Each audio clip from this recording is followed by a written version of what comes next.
Boker Tov, everyone. So, continuing the Halachot of the Shemes umagen, Chelek Daled. This is a famous machloket between Rabbi Shalom Asas and Rabbi Ovadia Yosef. So, Rabbi Ovadia Yosef Zecher Tzedek Yivracha was known for being lenient, and he was known to be like Hillel HaZaken, Koch the Hetera Adif. He was very into trying to find the best way to make it work. There's one main thing that Rabbi Ovadia Yosef was very strong against, and that was actually women wearing wigs after they're married. Rather, they have to cover their hair with a hat, a cloth, another head covering, not wigs. Rabbi Shalom Asas argued on that, and many as well argued on that. The Lubavitcher Rebbe, all the Ashkenazim, basically, some Hasidim, wigs and hat, but basically it's the Rabbi Ovadia Yosef camp. Some Hasidim wear only, also some cover, just with the head covering. But that was one of the big things, and he was very vocal about it. It wasn't just quiet about it in his halakha, but very vocal about it.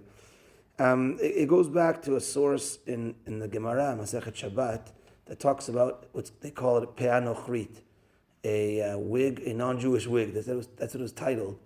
And if a lady would go out with that type of wig on Shabbat, is it considered carrying or not? Is it part of you? Or is it like, it's like clothing when you walk out without an eruv? You're wearing clothing. It's not carrying. That's connected to you. So too, is that connected to you or not?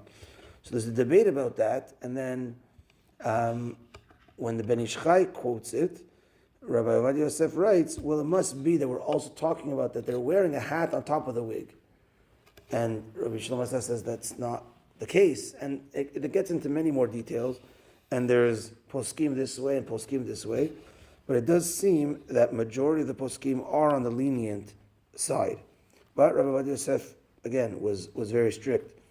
So if you're a Rabbi Ovadia Yosef all the way, then that should be something that you go with as well, and if not, then you don't have to.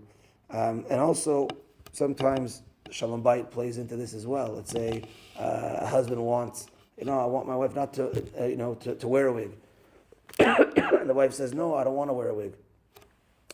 Sometimes for the Shalom Bayit, the husband should look at his wife and see that she's pretty in his eyes. So sometimes the wig helps for that.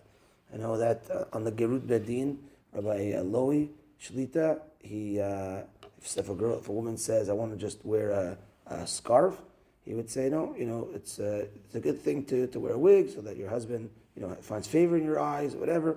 So now the husband sometimes could be like, no, I want that also, and that's totally fine.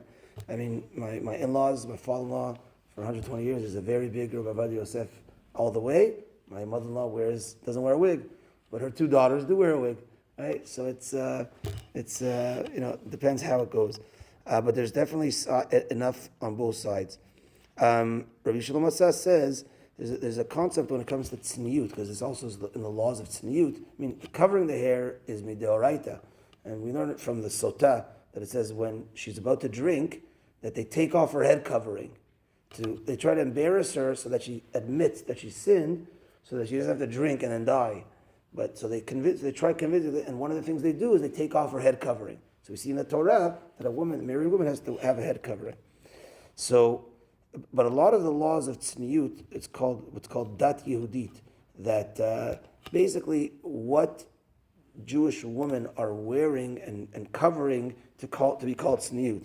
And Rabbi Shalom Asas says that now, because it's been so integrated, especially with Ashkenazim, that the head coverings, or even with wigs, then it's not considered a violation of tzniut with wigs. Now, in the old days, I'm sure in Morocco they didn't have wigs. I don't think. Did they have wigs back then? They had wigs? Maybe in maybe more recent times. I don't know. I can't imagine. But the truth is the Gemara talks about it. And then some argue and say, well, the wigs back then was like a mop. Nowadays the wigs are better than the lady's hair, right? So there's a discussion about that. But at the end of the day, it's to cover the hair. But really, the bottom line is that even if a lady wears a mop on her head, she could still not be tzniut by the way she acts, sometimes when a lady wears a $2,000 wig, she could still be tzniut. A lot of it has to do with how a lady acts and how a person acts, and that involves very much tzniut as well. So there is reason. What? Oh no, that's there's a small amount of Hasidic women, not all Hasidic women. There's a small amount of Hasidic women that they shave their head and then they put whatever, a wig on top or a head covering on top, so that not even one hair should ever show or anything like that. But that's not what our Mesorah is. And again, maybe it's a small fraction of Hasidim. It's a small fraction of Hasidim. It's not what we do, and ladies had hair. Ladies have to look dignified for themselves. They have to look themselves in the mirror and feel good about themselves, etc.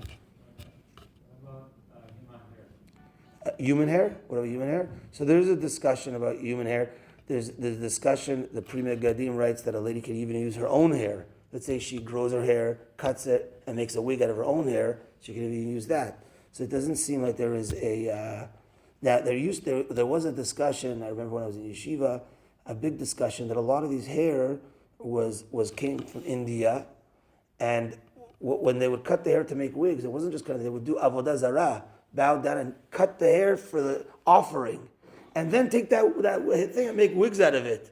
So there was a whole big thing one time that the hair, if you bought this, if you bought the wig here or there, it's avodah zarah. So they were burning shaitels in the street and everything like that. So I think they got over that now. They know the Jewish places know where to get the hair from, etc. But there was a time that there was some issues with that. But human hair is okay. I think most of out of the only one that it comes from? I don't think so. I don't think so now. No, people donate their hair. People donate their hair all the time. People donate their hair. People sell their hair. Yeah. People donate their hair all the time. People grow their... For hair? For kids, yeah. Yeah. So all the time. So look, you could probably pay, they pay, cheap countries in South America, who knows where, there's no avodah zarah, and they just, pay them to cut their hair. I don't know exactly how it works, but they've overcame this hurdle. And yeah, it was a hurdle at the time, where they found, but they overcame that hurdle for sure. Yeah.